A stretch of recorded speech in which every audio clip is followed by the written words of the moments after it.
Kung saan nga ang masarap ay dapat pinupuntahan. Kaya ngayong araw nga guys ay sakto at nandito kami sa Quezon City at malapit nga lang tong sinasabi nilang masarap na kainan at dito nga lang to guys sa may Robinson Magnolia. At finally nga guys ay nakarating na kami dito sa may Robinson Magnolia kaya naman dali-dali nga kami nagparking dito sa may basement 2 at habang naghihintay nga kami ng elevator ay napansin ko nga na walang masyadong tao at maya-maya na nga lang guys na nakasakay na kami sa elevator at nakarating na rin kami dito sa may third floor at pagdating nga dito guys sa taas at kakaliwa lang kayo dito at makikita nyo naman tong sinihan na to.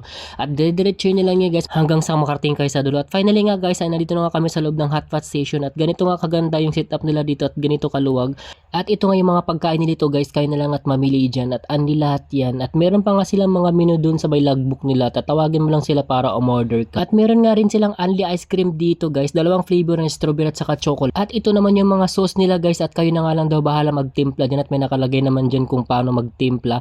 At ayan na nga, zinom ko na ng pa isa-isa para makita nyo naman. At ito naman yung drinks nila guys, meron nga silang tatlong flavor dyan. Yung isa tubig, yung isa Neste, yung isa di ko alam kung anong flavor yan.